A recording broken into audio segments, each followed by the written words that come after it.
방황에 대해서 말씀드려보려고 합니다. 저도 젊은 시절에 방황을 많이 했죠. 지금도 방황하고 있는 거 아니냐라고 얘기하시는 분도 계실지 모르지만 뭐 그렇게 특별한 방황은 하지 않습니다. 근데 워낙 방황을 많이 하다 보니까요, 방황하는 젊은이들, 방황하는 분들을 보면은 마음이 아파요. 자, 그런데 제가 말씀드리고 싶은 것은요, 방황하는 사람들은 유전자가 있다는 거예요. 특정한 군이 있습니다. 근데 이 방황의 유전자를 가지고 있는 사람들의 특징은 뭔고 아니에요? 이해가 안 되면 암기를 못해요.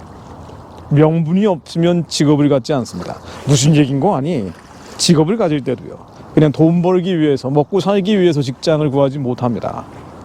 뭔가 대의가 있어야죠. 명분이 있어야죠. 근데 이거 없이 어떻게 직장을 갖냔 말이에요.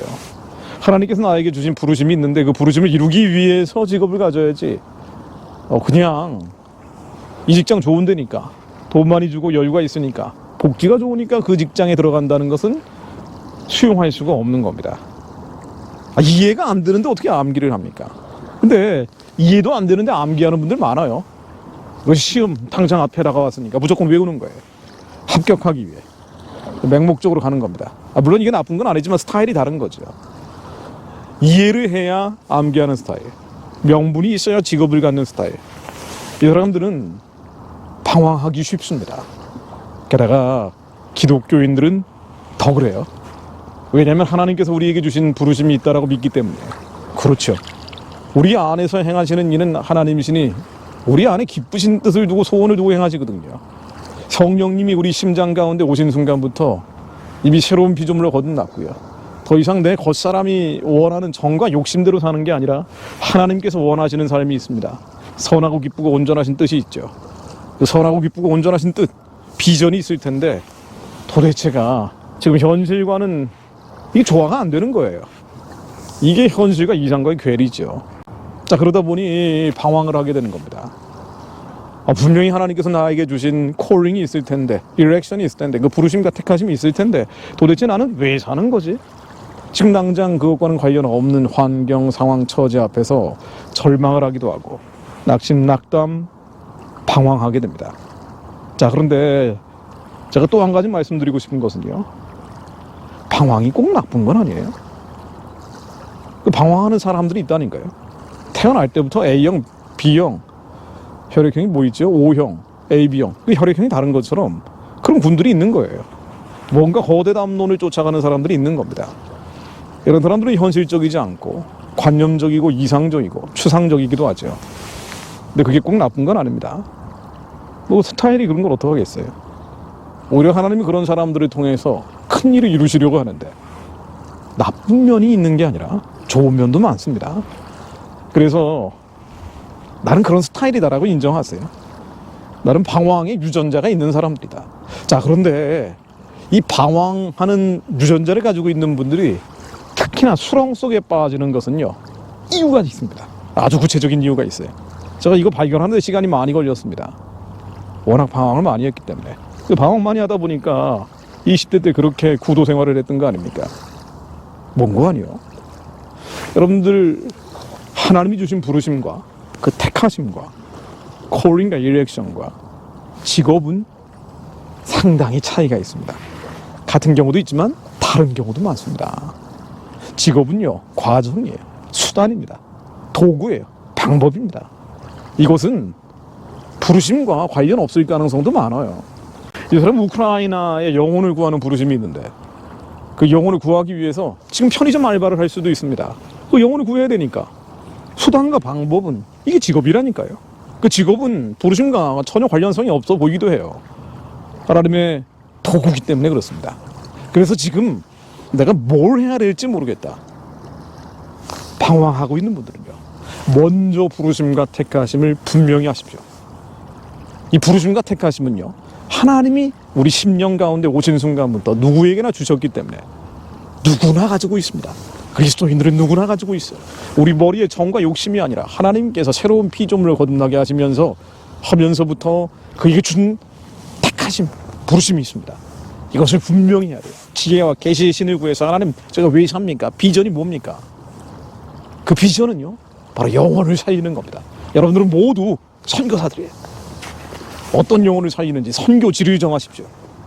나는 캄보디아의 깜뽕뿔락이다. 나는 소말리아다. 나는 케냐다. 아니면 8천만 민족의 구원이다. 저는 어떤 부르심이 있어 보입니까? 저는 8천만 민족 구원의 부르심이 있습니다. 5천만 한국민들과 2천만 북한 동족들의 해방과 구원, 이 8천만 민족 공동체가 예수 안에서 새롭게 돼서 만주에 있는 200만 조선족, 시베리아에 있는 60만 고려인들을 살려내서 열방으로 뻗어가는 그 부르심을 받았습니다. 자격이 있어서 그런 게 아니에요. 능력이 있어서 그런 게 아닙니다. 하나님이 주신 건 어떻게 해요? 나의 현실과 전혀 상관없이 하나님이 주신 마음이에요. 그게 바로 부르심이고 택하심입니다. 그 부르심과 택하심을 분명히 하는 것, 이것이 첫 번째입니다. 그리고 직업은 뭡니까? 제 직업이 뭐예요? 제 직업은 유튜버입니까? 영상 편집자입니까? 디자이너인가요? 아니면 언론인인가요? 기자입니까? 정치평론가?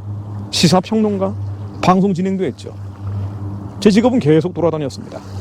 설교자이기도 하고요, 강연자이기도 하고요, 저술가이기도 합니다. 직업은 수단이에요. 지금 당장 제가 할 수 있는 걸 하는 것뿐입니다. 지금 유튜버예요. 유튜버입니다. 제 직업은 유튜버가 돼 있어요. 그러나 이 직업은 고정불변의 것이 아니에요. 8천만 민족 구원을 위해서 지금 당장 내가 할 수 있는 것이 이것이기 때문에 하는 겁니다. 내년에 어떤 직업을 갖게 될지 모릅니다. 내후년에는요, 3년 뒤에는요, 저는 모릅니다. 하나님이 주신 것은 부르심이 택하심입니다. 직업은 그것을 이루기 위한 수단, 과정, 징검다리 같은 거예요. 이 두 개를 이 두 개를 일치시키지 마십시오. 동일시하지 마세요. 이거 동일시하고 일치시키다 보니까 늪에 빠지는 거예요. 혼돈과 혼란과 무질서가 오는 겁니다. 먼저 부르심이 무엇인지, 내가 살려내야 될 영혼이 누구인지 선교지를 분명히 하세요. 그래서 그 후에 나는 저 케냐에 있는 영혼들을 보면은, 저 아프리카에 있는 흑인들을 보면은 마음이 너무 뜨거워진다. 그럼 그 마음을, 그 부르심과 택하심을 분명히 하면서 기도하세요. 난 근데 뭐 해야 되지? 난 대학도 안 나왔고, 할 수 있는 것도 없고, 배운 것도 없고, 가진 것도 없고, 건강도 별로 안 좋아. 그런데 지금 할 수 있는 것은 주유소에서 아르바이트 하는 건 할 수 있다. 그거 하십시오. 그거 하세요. 할 수 있는 걸 하다 보면 해야 될 것이 나옵니다. 나는 우크라이나의 영혼들을 보니까 가슴이 너무 뜨거워진다. 저들이 나에게 맡기셨다는 감동이 온다. 그러나 나의 현실과는 상관없어요. 나는 지금 대학에서 컴퓨터 사이언스를 공부하고 있습니다. 그래요? 그럼 공부 열심히 하세요. 학교에 다니고 있으면 학생으로서 공부하십시오. 나의 부르심과는 전혀 상관없어 보이지만 할 수 있는 걸 하다 보면 해야 될 것이 보입니다. 직업은요, 과정이라니까요. 부르심과는 상관없는, 그러니까 부르심은 저 목적지까지 가는 거예요. 근데 목적지까지 가기 위해서 택시 타고 가다가, 버스 타고 가다가, 걸어갈 수도 있는 거예요. 그러니까 이건 고정불변의 것이라고 생각하지 마십시오. 나는 북한의 2천만 동족들을 살려내고자 하는 그 감동이 계속 옵니다. 그런데 나는요, 60대 후반에 아무것도 할 수 없는 노인입니다. 그러십니까? 그러면은요, 그 부르심과 택하심을 분명히 하면서 기도하시면서요, 할 수 있는 걸 찾아보세요. 얼마나 할 수 있는 것들이 많습니까? 제가 1부터 100까지 리스트를 드릴 수도 있습니다. 제 영상 편집 좀 도와주십시오. 디자인 하는데 도와주세요. 성경학교 들어오십시오. 기도에 오십시오. 얼마나 할 수 있는 것들이 많습니까? 그게 여러분들의 직업이 됩니다. 직업은 바뀌는 거예요. 고정불변의 것이 아닙니다. 세상이 마지막으로 가고 다변화되고 다원화되고 기이해질수록 직업은 계속 변화합니다. 지금 무엇을 해야 될지 모르겠다라고 방황하고 있는 분들에게 저는 이렇게 권면하고 싶습니다. 방황은 꼭 나쁜 것이 아닙니다. 하나님이 주신 부르심과 택하심을 분명히 하십시오. 모든 사람들이 부르심과 택하심이 있습니다. 우리 10년 가운데서 역사하시는 하나님의 콜링이 있습니다. 우리 마음의 눈을 밝히 열어주시오. 깨닫게 하옵소서. 여러분이 가장 잘 알고 있습니다. 여러분 안에 하나님이 계시기 때문입니다.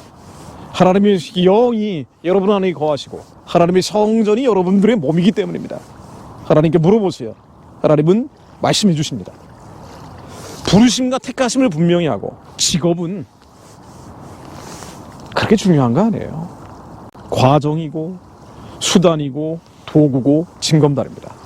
여러분이 정말로 부르심을 분명히 하셨다면 할 수 있는 일이 무엇인지 찾아보십시오. 그러다 보면 해야 될 일들, 직업이 결정됩니다. 8천만 민족 구원의 부르심을 받은 분들이라면요, 성경학교 들어오십시오. 같이 기도합시다. 여러분들이 할 수 있는 일들을 하다 보면 해야 될 일들이 보입니다. 직업이 결정될 겁니다. 또 하나님 그 직업을 계속 변화시킬 겁니다. 하나님께서 부르심을 분명히 한 자들을 통해 이 민족의 구원과 열방의 회복을 이루실 것을 믿습니다. 예수 그리스도 이름으로 기도드립니다. 아멘.